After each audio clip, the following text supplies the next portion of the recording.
오늘은 앞서 이제 말씀드리면서 이슈가 없지 않았다라고 말씀을 드렸는데, 뭐 중요했던 이슈 중에 하나는 7월 FOMC 회의 의사록, 요게 오늘 공개가 된 건데요. 역시나 우리 연준 인사들도 9월에는 금리 인하가 필요하다라는, 금리 인하가 가능할 것이다라는 생각을 하는 사람들이 많았다라는 게 의사록을 통해서 확인이 됐습니다. 뭐 대다수의 인사들이 지금 우리가 예상하는 것처럼 지금의 이런 추세대로 계속해서 경제 데이터가 나온다면 다음 회의에서, 그러니까 9월 회의에서 정책을 완화하는 거 적절하다라고들 이야기를 한 것으로 그 의사록에는 정리가 되어 있었고요. 그러면서 최근의 데이터는 인플레이션이 우리 목표치 2%를 향해서 지속 가능하게 움직이고 있다라는 확신을 높여주고 있다라고 분석을 한 것 같습니다. 그래서 이 내용을 봤을 때 이제 9월 금리 인하는 뭐 기정사실화되는 뭐 그런 흐름들이 나오고 있고요. 근데 또 재밌는 거는 그 당시에 기준금리를 동결을 하기는 했습니다만 일부, 뭐 아주 대다수는 아니었지만 일부에서는 우리 7월에 금리 인하를 하는 게 낫다라는 의견들도 있었던 것으로 확인이 됐습니다. 그래서 지금 인플레이션이 목표치를 향해서 진전하고 있는 것, 그리고 실업률이 증가하고 있는 것, 이거 고려할 때 지금이 금리 인하를 할 시점이지 않겠느냐라는 의견이 몇몇 있었다고 합니다.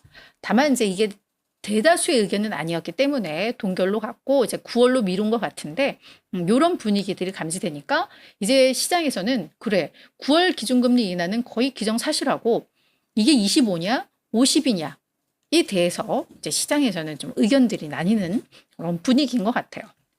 한쪽에서는 50을 인하를 해야지 이제 시장에서는 더 좋아할 거야, 기대감들이 너무 앞서가고 있으니까, 뭐 이런 이야기도 있고, 우리 JK님도 그렇지만 또 뭐 전문가들 역시도 많은 분들은 이렇게 50bp를 인하를 해버리면 뭔가 경제 상황이 우리가 느끼는 것보다 더 안 좋다라는 걸 시사하기 때문에 그냥 단계적으로 25씩 그냥 천천히 나가는 게 낫다, 뭐 이런 의견들도 좀 나뉘어요. 그래서 이건 아마도 우리 이번 주 금요일 날 있는 잭슨홀 심포지엄에서 우리 제롬 파월 연준 의장이 연설을 하니까 거기에서 어느 정도의 힌트를 우리가 받을 수 있지 않을까라는 생각이 듭니다. 그래서 지금 또 시장은 다 이제 금요일로 또 향해 있다라는 거, 이게 확인이 되는 것 같고요.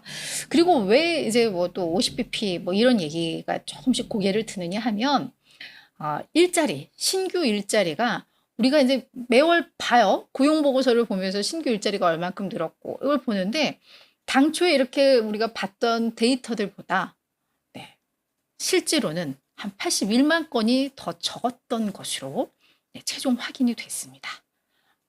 그러니 이게 이제, 그러니까 고용시장이 둔화되고 있는 거, 조금씩 약화되고 있는 건 알았는데 우리가 생각했던 것보다, 우리가 느끼고 있던 것보다 그 약화 속도가 더 빨랐다라는 게 이게 확인이 된 건데, 이게 무슨 내용이냐면, 노동통계국에서는 1년에 한 번 연례 고용보고서 추정치를 발표를 합니다.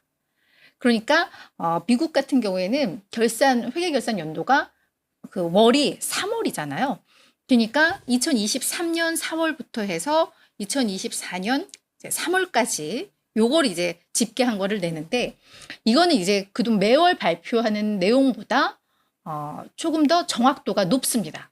왜냐하면 분기별 고용임금 통계를 바탕으로 해서 요 일자리 데이터를 수정을 하는 건데, 이거는 실제로 뭐 실업보험이라던가 세금, 이 기록을 바탕으로 해서 요 임금 통계가 나와요. 그래서 이걸 바탕으로 해서 일자리 데이터를 보니까 우리가 매월 그냥 하는 것보다 오히려 실질적으로 일자리가 생겨서 세금을 걷고 뭐 보험 지급하고 실제 데이터를 통해서 하다 보니까 이게 정확도가 높은데, 알다시피 너무 늦게 발표가 되는 거죠. 지금 우리는 벌써 8월인데 3월부터 작년 1월 걸 보니까.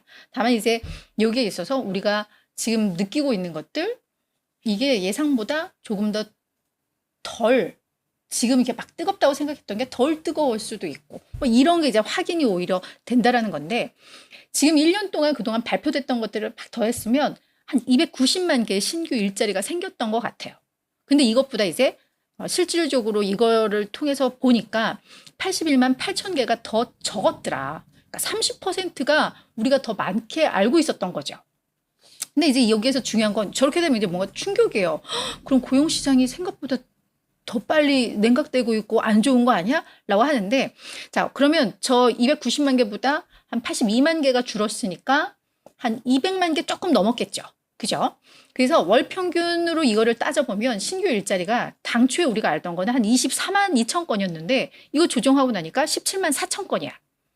자, 월별 신규 일자리 17만 건. 절대적인 수치가, 그죠? 24만 건이 너무 좋았던 거지 17만 건은 이게 그렇다고 해서 뭐 두려워할 만큼의 숫자는 아니잖아요. 우리가 계속 봐왔던 숫자를 쳤을 때. 그러니까 저것도 하향 조정되긴 했지만 우리가 뭐 되게 두려워할, 공포스러워할 만큼의 그 평균 신규 일자리 수는 아니다라는 거. 그리고 이거 외에도 뭐 지금 계속 나오는 뭐 경제 성장률 지표라던가 뭐 이런 뭐 인플레이션은 그렇다고 여전히 막 디플레로 간 것도 아니에요. 완전히. 그죠? 그래서 그런 것들을 막 따져봤을 때 그냥 완화가 되고 있는 거죠.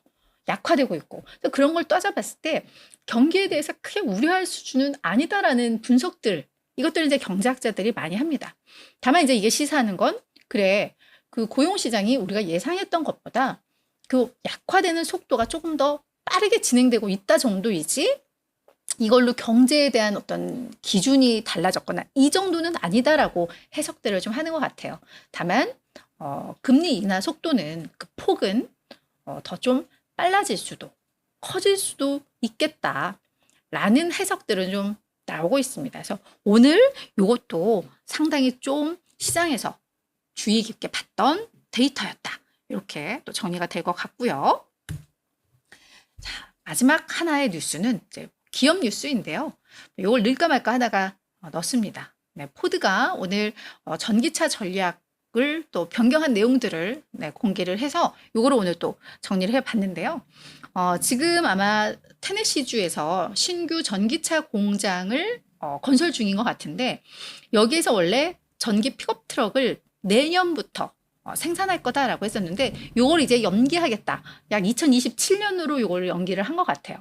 그러면서 내년에는 여기서 원래는 픽업 트럭을 만들기로 했는데 이걸 연기를 했으니까 그럼 이 공장에서 뭐 할 거냐? 우리는 배터리 셀 생산을 이때는 좀 하겠다라고 이야기를 했고요. 그리고 포드가 3열 전기 SUV를 생산하겠다라는 그 계획이 있었는데 요거 철회했습니다. 그러니까 3열이라고 하면은 아마 한 10인승, 9인승쯤 되겠죠? 그지?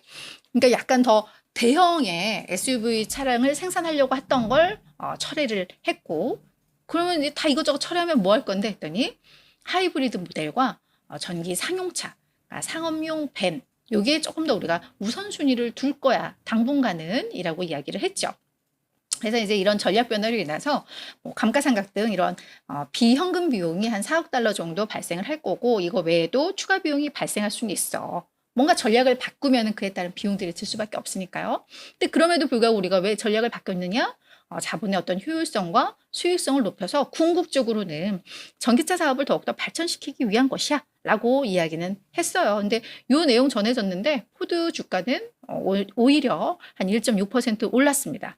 그리고 다른 전기차 회사들도 오늘 뭐 테슬라, 루시드 다 뭐 주가 많이 올랐고, 리비안은 한 1% 정도 하락하기는 했는데, 리비안의 주요 모델이 이제 전기 픽업 트럭이니까, 그래서 이게 이제 뭘 시사하는 걸까 고민을 좀 해봤는데, 뇌피셜로. 그러니까 뭔가 이 포드가 결국은 전기 픽업 트럭을 연기를 한 거니까 이 시장이 뭔가 조금은 어렵다라는 걸 시사하는 게 아닌가? 그래서 리비안이 좀 떨어졌나? 뭐 이런 해석은 좀 돼요. 근데 오히려 경쟁 진입이 안 되면 더 좋을 것 같기도 한데, 이건 그냥 고민을 한 거고, 오늘 뭐 이게 영향을 안 줬을 수도 있어요. 자체적인 이슈로 내렸을 수도 있는데, 오늘 하여튼 요 뉴스도 외신에서 꽤 무게 있게 다룬 그런 뉴스이기 때문에 오늘 좀 정리를 해드렸습니다.